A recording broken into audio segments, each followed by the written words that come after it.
Hi everybody, welcome to Christian Homestead. My name is Gerrit. In the video I made about President Oaks and what he has said about the New Jerusalem, I mentioned how we've studied all the words of President Russell M. Nelson, not just from when he was president of the church, but going all the way back to before he was a general authority. He wrote an autobiography in 1979 because I guess he thought his story was over, but it turns out it was just beginning. So he thought he was done, but nope. He wrote an autobiography titled From Heart to Heart, right? Because he was a heart surgeon. And we love him and miss him. But this book that he wrote is just full of gems, just very interesting things. And I was looking through this as I was preparing that other video, and I came across a vision/dream that I want to share with you that he recorded that is just so interesting to me. We're going to talk about this vision/dream that him and his wife Dancel experienced together. And we're going to talk about names and the importance of names, because that's one of the unusual aspects of this story is the importance of names. So let me go ahead and share my screen here. We're on archive.org. Here's the book. You can access this for free. Archive.org is a free online library. I was interested to find out, I mean, we've looked at this book a number of times now, but this is the first time I realized that the foreword was done by President Spencer W. Kimball. And this is because, you know, there was this relationship between President Kimball and President Nelson because President Nelson was his doctor. And it was also President Kimball that called President Nelson to become an apostle. So I wish I knew more about that story. A lot of it's contained in this, including what we're about to read. President Kimball shows up in this story. But I've gone ahead and I've added this to my spreadsheet called Quotes, Visions and Visitations. This one is from 1957.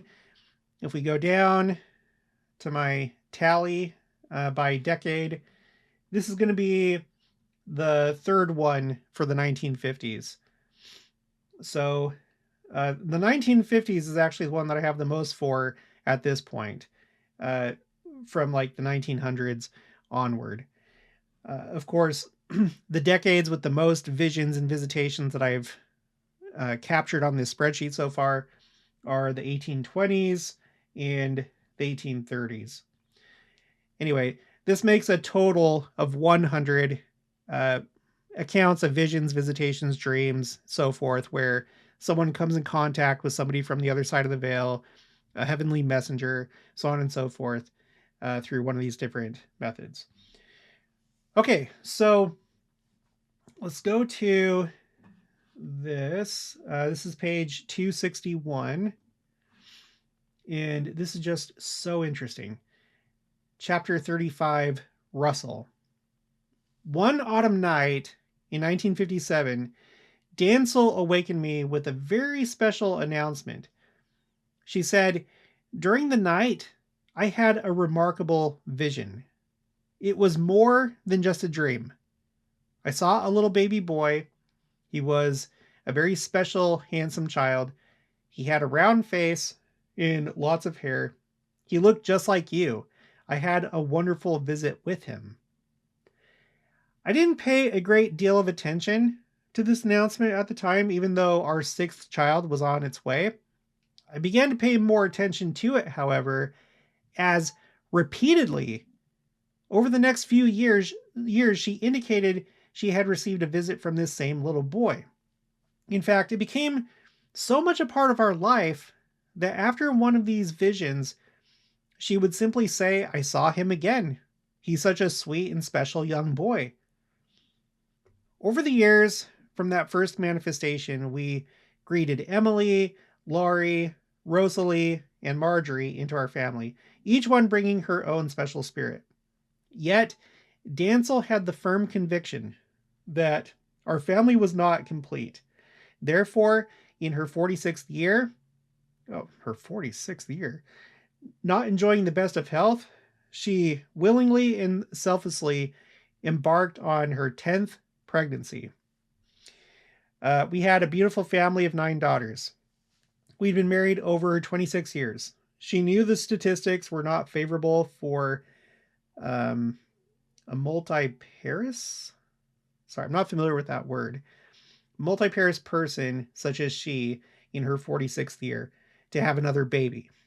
None of that dissuaded her, for her faith was strong. On January 22nd, 1972, I was in Sun Valley, Idaho, speaking at a meeting of the Idaho Heart Association. I was given a very lovely room in the Sun Valley Lodge, a fire in the fireplace, and all that went with it. All alone in that room, I retired for the evening. Okay, now look at this.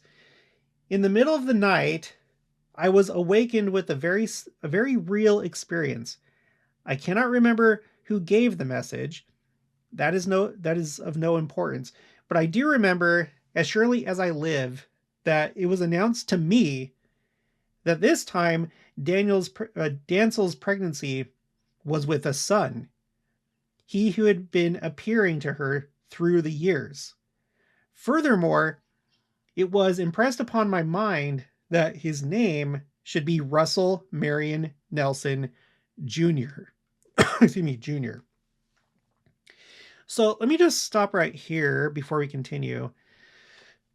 This is really interesting because out of all these accounts that I've collected so far, these 100 accounts, I'm pretty sure this is the only one where the visitor is somebody from the premortal life. I'm pretty sure in all other cases, it's somebody that has already come to this earth and has passed on. Or, someone that wasn't born to this earth, like God the Father.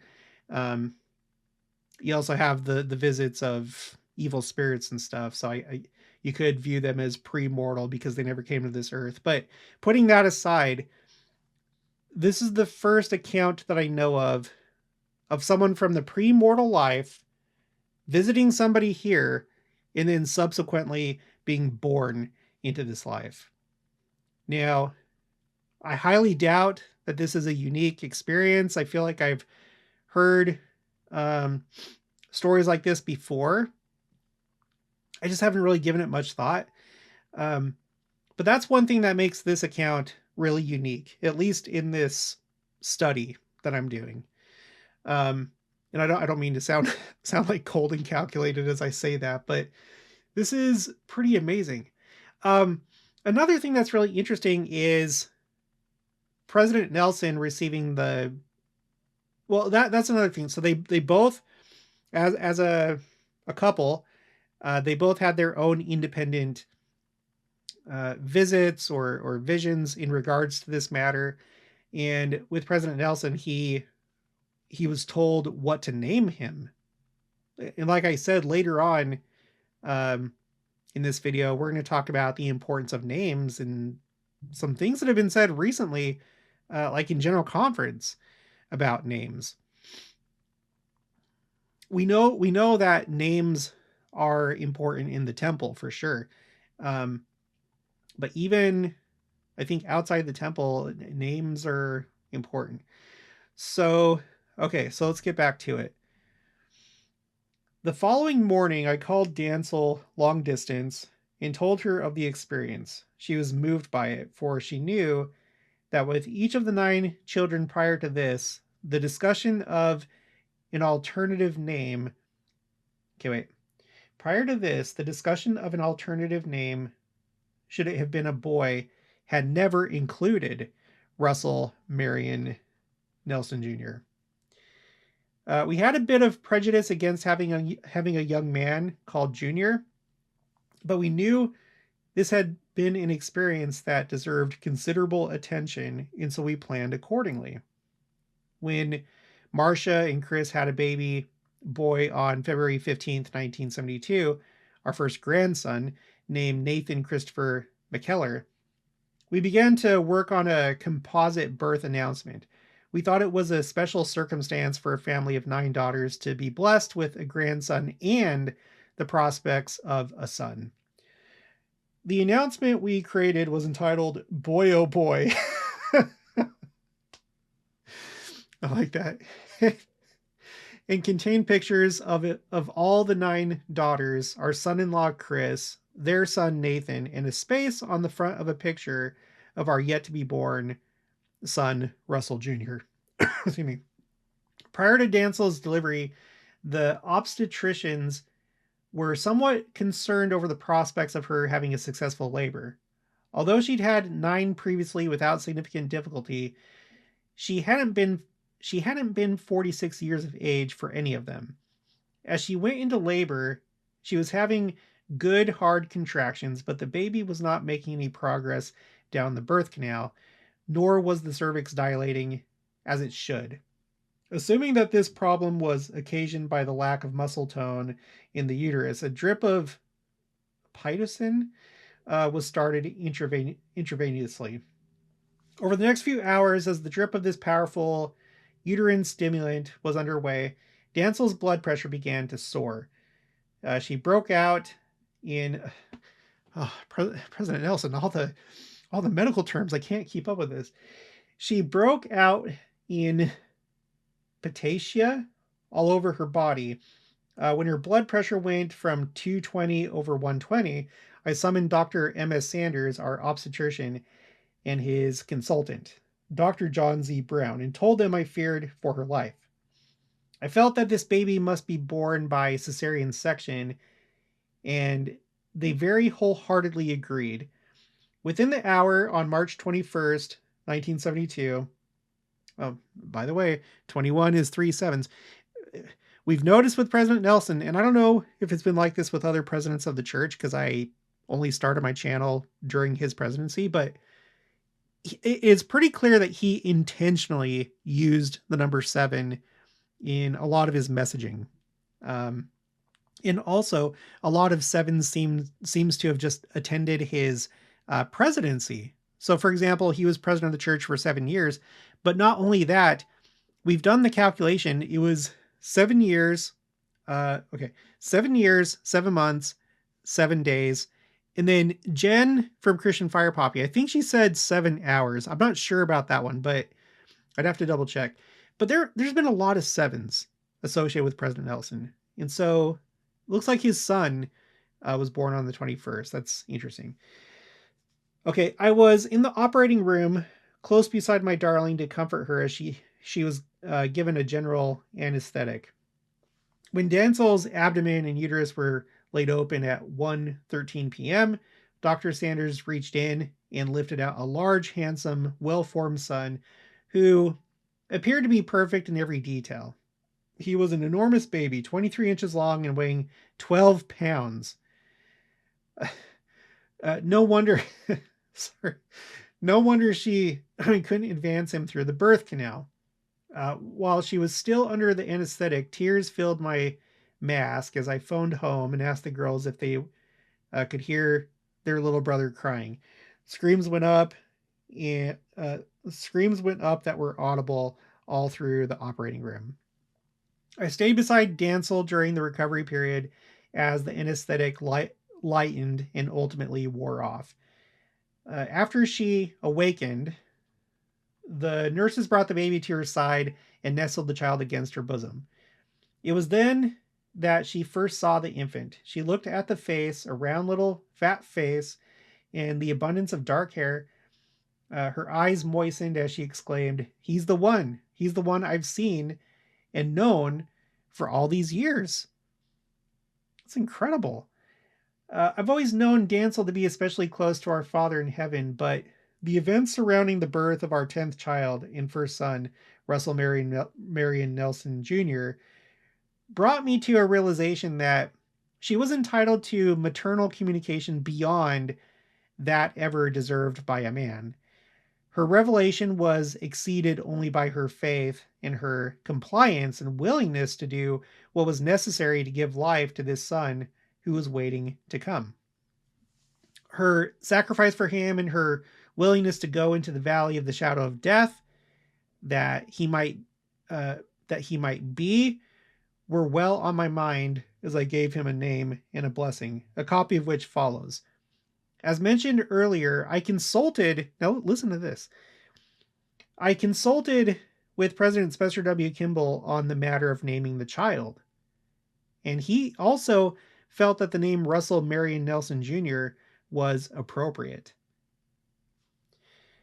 And then, by the way, this is him right here speaking at the funeral of his father, who had become president of the church.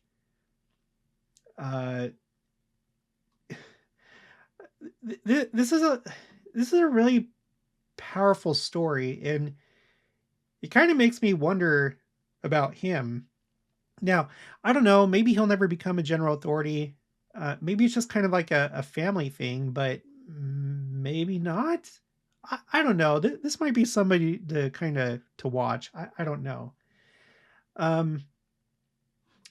But something special happened. Something special happened. You have kind of a similar theme in the story of Abraham and Sarah having Isaac, how, she was well beyond childbearing years. I want to say that Abraham was 100 and Sarah was 90, because I think there was a 10-year difference. That's when she gave birth. Maybe Abraham was 99 when that happened. I can't remember, but whatever. It was a miracle. Like the whole story, the whole thing is that it's like the Lord was underscoring the fact that something miraculous was happening. Now, Dancel was not in her 90s, but still, it just, the circumstances are a bit on the unusual side. It sounds like she would have died if it wasn't for a medical intervention. But to have him visit her over and over the course of years from the premortal life, there's got to be a reason for it. And whether we'll ever find out or not, I don't know. Only time will tell, but there was a reason for it. And I'm glad that he wrote this down. I think this is something that we should all do with our special experiences. I need to do a better job at it. I've had so many since moving here at the beginning of this year. This year for me has just been crazy. You wouldn't even believe. I try and convey it to you, and I think some of it comes through, but it's been a special year, and I need to do a better job at writing this stuff down. But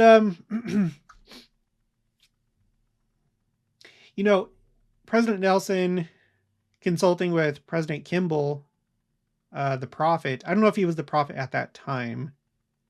I could check. Let's check. Spencer W. Kimball. I mean, he was a prophet in the sense, at the very least, I'm sure he was an apostle at that time. They're all prophets, seers, and revelators. He was president of the church from December 1973. And this said, where did it go? 1972. March 21st, 1972. So this was just a little bit before he became president of the church. So at this time, he was acting president of the Quorum of the 12 Apostles. It's interesting, don't you think? Would that be your reaction? Would you consult, if you were like the doctor of an apostle, or president of the Quorum of the 12 Apostles, acting president, would that be your thought is to consult with him about the naming of your child. Maybe President Nelson and Sister Nelson, they were, because of the unusual circumstances, that clearly something spiritual was happening. Maybe they felt like, yeah, we should maybe run this past him, see what he thinks. Well, so let's go ahead and let's move on to talking about names. When I read this, the first thing that came to mind was something that Elder Gong said in the April 2022 General Conference. I remember when he said this. This talk is called "We Each Have a Story." At the beginning, he says, "My name is Gerrit Walter Gong. Gerrit is a Dutch name. Walter, my father's name, is an American name. And Gong, of course, is a Chinese name. Experts estimate some 70 to 110 billion people have lived on the earth. Perhaps only one has been named Gerrit Walter Gong." And I'm willing to bet that's probably true. Later on, he says, "Do you know your story? What your name means?" And just the way, like, the tone of the talk and the way that he said it, I felt like he was actually like saying, like, find out what your name means. I want to say it was before this conference. He had come to Wichita. At that time, I was in the Wichita stake, and he basically said the same thing. He was talking about names and, do you know what your name means? I want to say he told us that we should look up what our name means. I think he was speaking to the youth. I decided to go to the Bible dictionary. I never knew that there was an entry for names of persons. And at the beginning it says, "The numerous passages of Holy Scripture in which reasons are given for bestowing a particular name on any person show that the Hebrews attached great importance to the meanings of their names." And then he goes on to explain how names would incorporate part of, like, the name of God, like El. You have, like, right here, like Nathaniel, like you have the L right here. I think pretty much everybody knows that. And then Jehovah, I think Jah, which is found in Jeho. Should all be pronounced Yah, because it's Yahweh. Yahweh is the Hebrew pronunciation. The Latinized version, excuse me, is Jehovah. Later on, I guess I'll just point this out. He talked about how the apostles, during that time, I guess it was common for Jews to take on a Greek name as well. So in the case of Peter, he also took on the name Cephas, and both of those names mean a rock, right? So yeah, that's interesting. I don't know. I want to, like, explore this more. I'm not sure that it's just a Hebrew thing, or like a Old Testament thing. It seems like it's still significant. And I think that not just because of what Elder Gong said, not just because of this story that we just read about Russell Marion Nelson Jr., but I also have another quote. This is from For the Strength of Youth, October 2021. The name of this article is "The Power of a Name" by Elder Ulisses Soares. And just right here at the top, I didn't notice this the first time. Names matter, especially when it comes to the name of the restored Church of Jesus Christ. But in addition to the name of the church, names matter. Later on, have you ever thought how very important a name can be?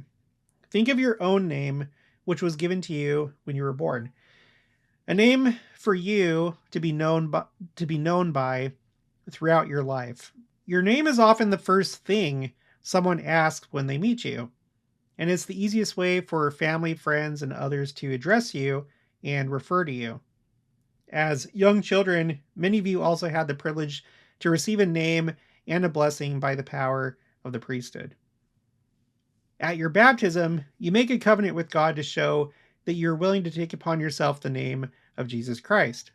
Each time you take the sacrament, you renew the covenant and promise to always remember him. So, names matter. Not only can a name connect each of us to our own identity and individuality, but it can also carry power, responsibility, and blessings. This is especially true when it comes to the name of the restored Church of Jesus Christ, even the Church of Jesus Christ of Latter-day Saints. So I know there's probably so many people that have talked about the significance of names. I'm thinking of like other content creators that like to talk about the temple and scholars and stuff like that. I still want to do my own research and see what I can put together. This may be a direction that I want to go into. But I just think it's so interesting. By the way, I've added these quotes that I just read to my spreadsheet called Quotes A through Z. This is now what's currently row 400 for names. So I have the quote from Elder Gong and Elder Soares. As always, I wish I had more information. I wish I could see the big picture. I wish I could know how often do these things happen where you have somebody that's, meant to go to a particular family. We've covered that topic before, but I'm not going to cover all that here.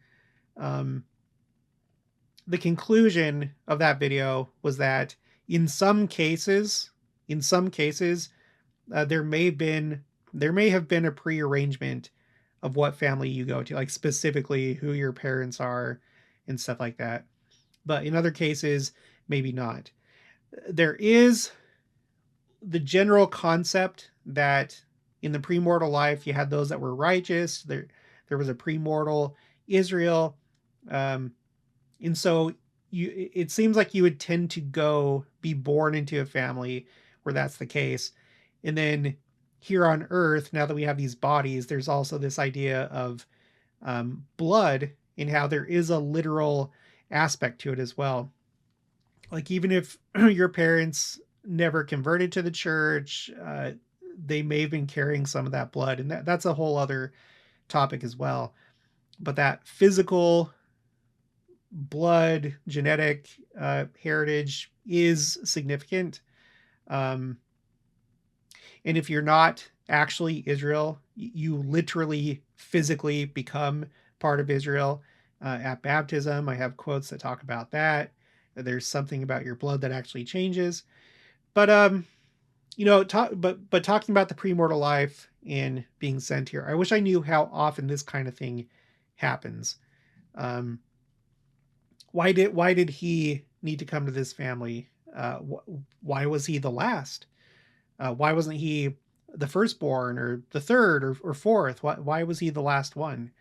It seems like there was a lot of stuff kind of like highlighting him and the unique circumstances. So I'll be curious to see the significance of everything after this life. I'm sure that we'll be privy to all this information. Did I have any other thoughts? I have so many questions, so many thoughts, but I think I'm gonna go ahead and wrap it up here. So I hope you enjoyed this. Thanks for watching. I'll talk to you guys later.